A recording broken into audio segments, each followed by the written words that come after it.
Live Tamil cinema நேயர்களுக்கு வணக்கம். நான் உங்கள் பத்திரிகையாளர் RS கார்த்திக். இந்த வீடியோவில் நம்ம பார்க்க இருக்கிறது இந்த வாரம் நியூ இயர் 2026 ஜனவரி 1 அன்று தமிழில் ரிலீஸ் ஆகிருக்கிற 45 படத்தோட விமர்சனம். 45 போன வாரம் கன்னடாவில் ரிலீஸ் ஆயிடுச்சு. இந்த படமும் பேன் இந்தியா மூவி தான். ஆனாலும் 45 இந்து மதத்தை வந்து தூக்கி பிடிக்கிற ஒரு விதமாக வெளிவந்திருக்குது. இந்த படத்தில் சிவராஜ்குமார், உபேந்திரா, இன்னும் ராஜ் பி ஷெட்டி இவங்கெல்லாம் கதாநாயகர்கள், கதையின் நாயகர்கள். உண்மையா ராஜ் பி ஷெட்டி தான் கதாநாயகர். அவரை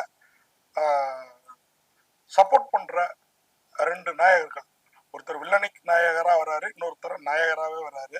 அதுவும் 11 விதமான சிவ அவதாரங்கள் எடுத்து வர்றாரு சிவராஜ்குமார். இன்னொரு பக்கம் முருக பக்தரா சிவனாவே வர்றாரு ஒரு கட்டத்துக்கு அப்புறம். அதுவும் 11 சிவ அர்த்தநாரீஸ்வரர் அது இதுன்னு சிவனுக்கு 11 அவதாரங்களையும் காட்டியிருக்கிறாங்க. அதுவும் புத்திரதாண்டவம் ஆடுறாரு. இன்னொரு பக்கம் உபேந்திரா யமதர்மராஜாவா எகுரலான அவர் நடிப்பை கொடுத்துருக்கிறாரு.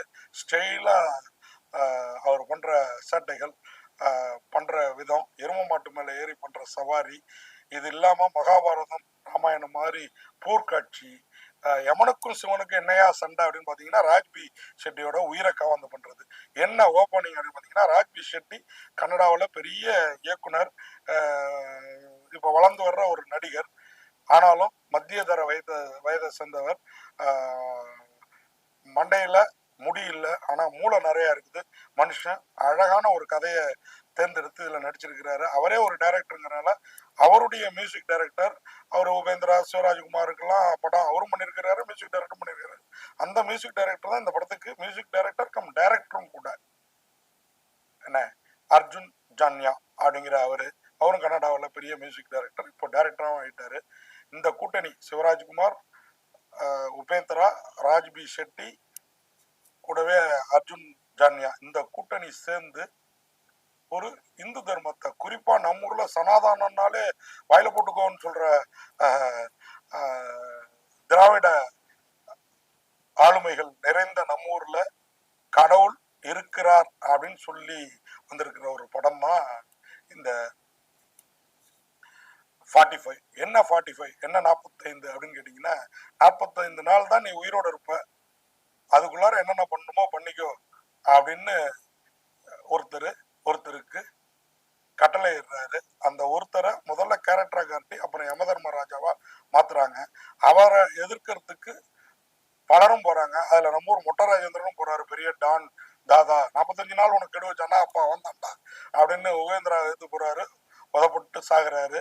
அடுத்து இன்னொரு கேரக்டர் இஸ்லாமியரா வர்றாரு, அவரு போறாரு, ஐயோன்னு அலறி அடிச்சு ஓடுறாரு.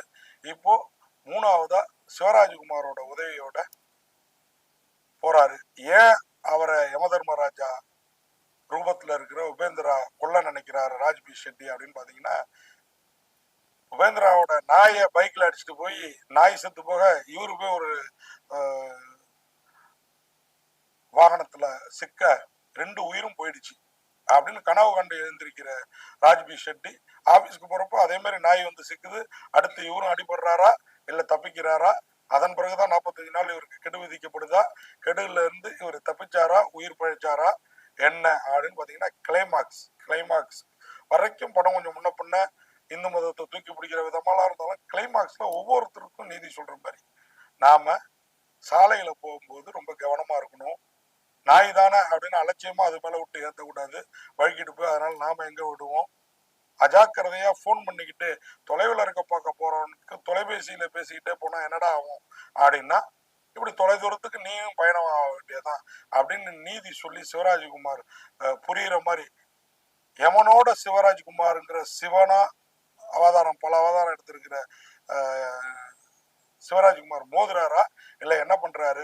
யமனுக்கும் சிவனுக்கும் என்னடா பகை அப்படின்னு பாத்தீங்கன்னா, இறுதியில பகை இல்ல, பூலோக வாழ்க்கையை நமக்கு புரிய வைக்க வந்த 2 தெய்வாம்சங்கள் தான் இதுல சிவராஜ்குமாரும் உபேந்திராவும் அப்படிங்கிறது புரிய வர்றப்போ நமக்கு மலைப்பா இருக்குது. அது அழகான அட்வைஸா கிளைமாக்ஸ்ல முடிச்சிருக்கிறது. ராயப்பாவா வர்ற உபேந்திராவும் சரி, அவர் தான் யமதர்மராஜாவோட மாடர்ன் வெர்ஷன்.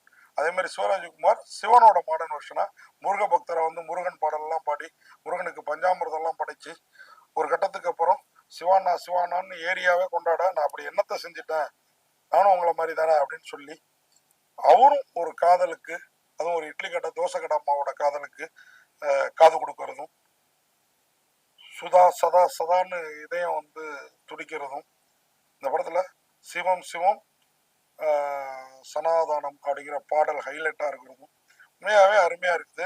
இந்த படத்துல வந்து நிறைய விஷயங்கள், நல்ல விஷயங்கள் நமக்கு எளிதில் புரியுற மாதிரி பண்ணியிருக்கிறாங்க. இந்த படத்தை ராஜ்பி ஷெட்டி தான் ஹீரோ, சிவராஜ்குமாரும் உபேந்திராவும் அவருக்கு உதவுற கதாநாயகர்களா வேற லெவலில் பண்ணியிருக்காங்க. சத்யா ஹெக்டேயோட ஒளிப்பதிவு, KM பிரகாஷோட படத்தொகுப்பு, ரவி வர்மாவோட சண்டை காட்சிகள், இது இல்லாம ஒரு கதாநாயகி இருக்காங்க, அவங்களோட ராஜ்பி ஷெட்டிக்குள்ள லவ், அது எந்த சூழல்ல புட்டுக்கிட்டு போகுது அப்படிங்கிறது. அவங்க பேர் வந்து கஸ்துபா மணி, அருமையா நடிச்சிருக்கிறாங்க. அர்ஜுன் ஜன்யா அவர் தான் அந்த படத்துக்கு மியூசிக் டைரக்டர் கம் டைரக்டர். அருமையான சிவம் சிவம் சனாதனங்கிற பாடலை கொடுத்ததுக்காகவும் இன்னும் பல பாடல்களும் படத்துல இருக்குது. உண்மையாவே ஒரு அருமையான படத்தை வந்து சிவராஜ்குமார், உபேந்திரா இவங்கெல்லாம், அதுவும் இங்க நம்ம ஊர்ல சனாதானங்கிறது தப்பா பிரபகண்டாப்படுத்தப்படுது, அதனாலதான் இன்னைக்கு வந்து கஞ்சா கலாச்சாரமா இருக்குது அப்படின்னு எல்லாரும் சொல்றாங்க. இங்க வந்து ஒவ்வொருத்தனுக்கு எழுதப்பட்டதுதான் நடக்குங்கிற உண்மை புரிஞ்சா எவனும் கத்திய தூக்க மாட்டான், புத்திய தூக்குவான் அப்படிங்கிறத சிலரோட அரசியல் லாபங்களுக்காக கடவுளே இல்லை அப்படின்லாம் சொல்றது எவ்வளவு மோசமான ஒரு உலகத்துக்கு நம்மளை இட்டு செல்லும் அப்படிங்கிறத சொல்லாமல் சொல்லியிருக்கிற விதத்துல எனக்கு இந்த 45 பிடிச்சிருக்குது. 45க்கு என்னுடைய மார்க் 10க்கு 9.5 9.5. RS கார்த்திக் எனது பார்வையில் இந்த 45க்கு 9.5 மதிப்பெண் கொடுத்து விடைபெறேன். ஆனாலும் இரண்டாம் பாதையில் வர்ற கிராஃபிக்ஸ் காட்சிகள் கொஞ்சம் போர் அடிக்குது, இந்த சிஜி அதெல்லாம்.